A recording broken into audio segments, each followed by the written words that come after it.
Hello, welcome. I'm glad you're here. This is a video that I did not think I was going to do.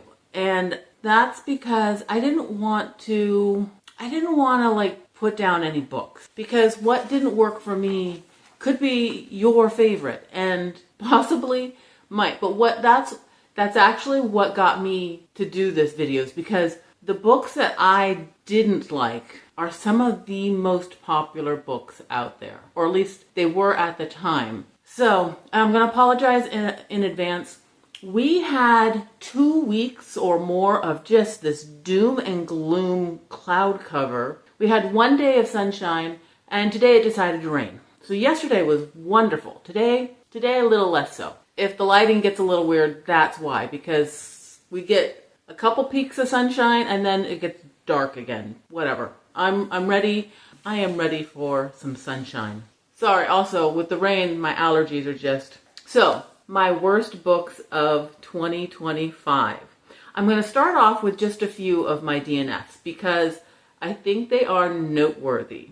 I've got my notes here, so if you see me looking down, that's what it is. But I do want to do a disclaimer because, again, what I like, maybe what you don't like. If you liked something and I didn't, it's okay. If you didn't like what I did like, that's okay. We all have different tastes, and I would love for every book to be phenomenal for everyone, and that's never going to happen. And I want to, even for these authors where the books didn't work for me, I can't even imagine how much work it takes to write a novel like that, especially because some of these were huge. So I appreciate their work. They just weren't for me. And some of them I felt like they weren't for me at that moment, but I have since decided not to continue on. One of those, Vera Wong's Unsolicited Advice for Murderers. I know, everybody loved it. And it sounded like something that I would really like. This was a DNF. It sounded like the perfect book for me. But as I was reading it, Vera Wong is a cute little old lady who has a failing business just because of times, and then she comes downstairs one time and she finds a murdered person on the floor of her business. She does everything wrong. And of course, I know that she's probably going to be the person who solves the murder because that's the kind of book it is. She's our main character. But I felt like in the process, we were just laughing at this silly little old lady, and I was not comfortable with that. It felt wrong to me. So I just couldn't. I tried. I had it for a really long time. I was reading it. I was listening to it. I did not feel comfortable laughing at this cute little old lady who had been falling on hard times. So I DNF'd it. All the Water in the World is a dystopian that everybody was talking about for a very short time. I don't think it got very good reviews from most people that I saw, like Medium. I believe it currently stands at about a 3.5, which is well into my I'm not going to read that territory. I love a dystopian. I love dystopian. I just didn't connect with any of the characters, and so I usually have a minimum of about 25%. I don't think I even got that far. I may have. I'm not sure. I don't really remember, and I didn't mark it down. That was a book that a lot of people read, and you were hearing everybody talk about it very short time. Finlay Donovan is killing it. When I started watching BookTube, everybody was talking about the Finlay Donovan books. Eventually, I knew I was going to do this channel. I was actually recording and practicing my editing and not posting. And so I picked that as one of my books. Again, love a good murder mystery. I just couldn't buy the situation that she was in. I just didn't see it really happening. I just kept saying, just go get a job. So yeah, I gave up on that one. And The Wind Weaver, which I have talked about on this channel. It just starts off phenomenally. It has a really good beginning, and it just, for me, nosedived. I just thought the whole situation and the way he was treating her, and his name was Scythe, I just thought it was completely absurd. I just couldn't take it. Now, I did get as far as another really good scene, but then I heard somebody's review that said the second half was not as good as the first half, and I thought, if I'm having this hard of a time on the first half, there's no way I'm going to make it through. So I DNF'd it right there at a really good point, but I don't regret it at all. So those are my four of my many DNFs that I had this year. that I wanted to highlight. So you can see I did DNF some very popular books. I'm going to do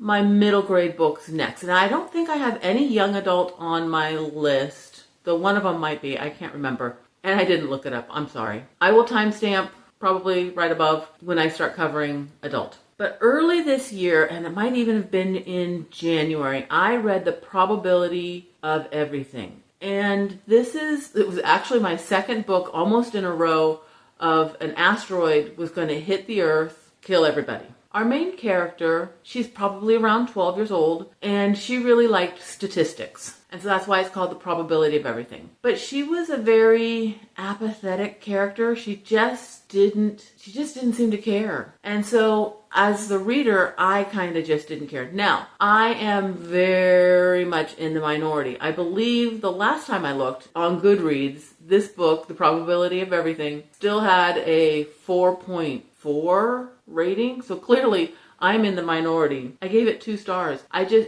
She just didn't care. I could not have cared less about the story at all. But it does. I do want to point out that it does have a very nice, very meaningful ending. And then I just read it. Very disappointed. I'm going to bring up 2 books. Well, I'm going to bring up 2 titles that are childhood favorites. I think that you should never read them. Or if you read them as a kid and loved them, please don't reread them. And that's Charlie and the Glass Elevator and The Chronicles of Narnia, specifically the later books. The first books and Chronicles, I love them. I love Narnia. I love Peter, Susan, Edmund, and Lucy. But the later books and Charlie and the Glass Elevator are just racist and have not aged well. So please don't read them. Another book that is much loved, and when my son was in grade school, everybody was reading, Artemis Fowl. Now it's a movie or a show, I don't know. I haven't seen it. I had started it a couple of times. Like, if by started, I mean like maybe read the first page or so. But I'm not into glorifying the bad guy. And so I never did read it. And then recently, last year, I heard that it had fantasy elements and like, okay, that made it interesting to me. So I read it. Just wasn't for me. It's still a very popular series.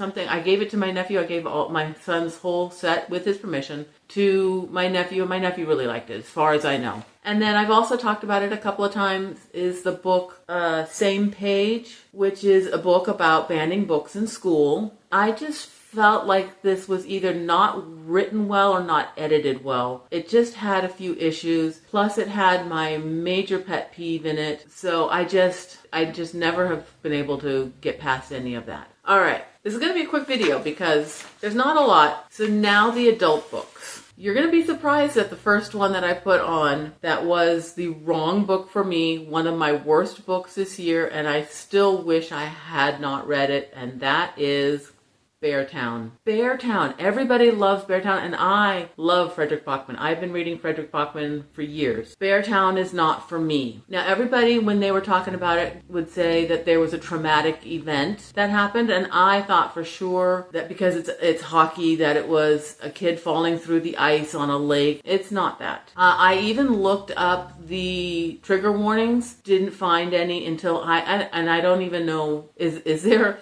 If somebody can tell me if there's a place that you look specifically for trigger warnings, but because I typed in trigger warnings for Beartown and I didn't find anything until after I read the book. It was 100% not the right book for me to read. And that's on me. It is still Frederick Bachman. It is still beautifully written. And if anybody could have handled the story any better, I would be amazed. It is still a very good book. And I still rated it, I think 3.75 or 4 stars, something like that. But I shouldn't have read it. And I do not like sports. I do not like sports. And this town was a great example of why I do not like sports. Silver Elite. Now, I've seen a few people do their lists of their worst books of 2025, and Silver Elite has been on almost every one of them, I think, that I've seen so far. I gave it 3.5. It had potential. Again, it's a dystopian. I love dystopian. I loved the telepathy aspect of it, but the whole relationship thing just was a little cringy. It just didn't grab me.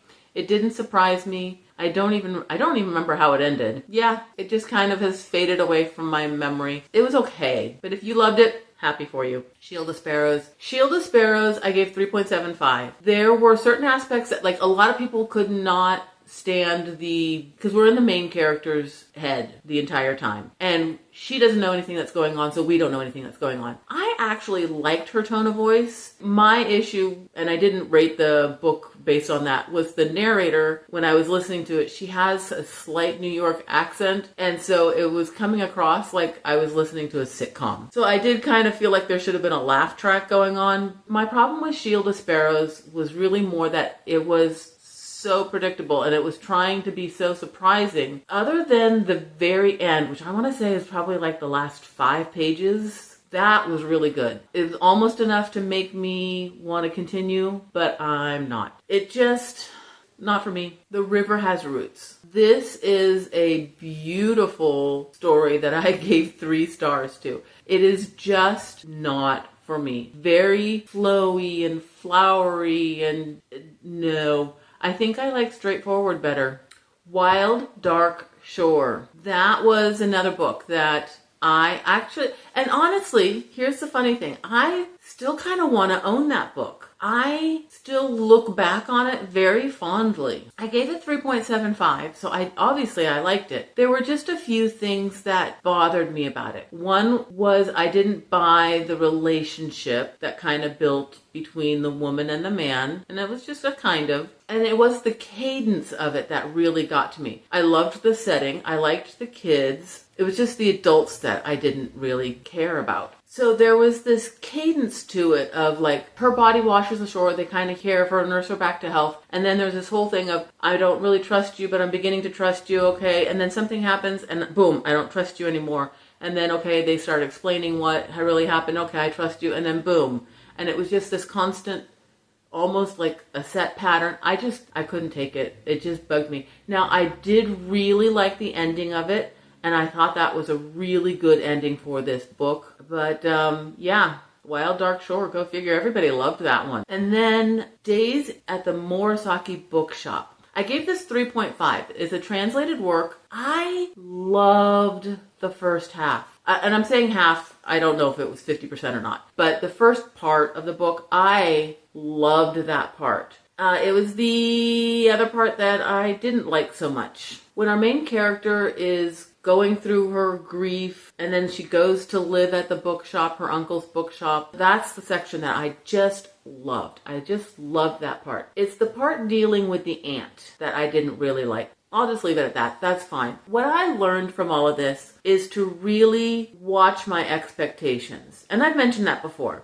I don't do 5-star predictions because I want every book to be a 5-star, but also, and I found this to be true with movies too. If I expect it to be a good movie, I generally don't like it. It just falls flat or whatever. So I really, and it sounds bad, but I really try to go in with very low expectations on books and movies and everything, so that I'm not disappointed. And it works, honestly, it really does. That's kind of how I approach a lot of books. I think with Beartown, with Windweaver, even Silver Elite and Shield of Sparrows, I really had high expectations because everybody was like, oh, these books. I've learned, let's just say that, I've learned to just tamp that down and know that, especially with the higher fantasy, that they're probably not going to be for me. Though I said that earlier, a couple videos ago, I think. And of course, I had 2 high fantasies that I just loved. So hopefully my list will be shorter in 26, but those are my worst books of 2025. Not a long list. Let me know what you think of any of those. Did you have the same feelings or the same reactions as I did on any of those? And if you had if any of those were your favorite book, I'm sorry. It's just my opinion. I'm glad you liked it. Thank you for hanging out with me. I really appreciate it. I'll see you next time. Bye.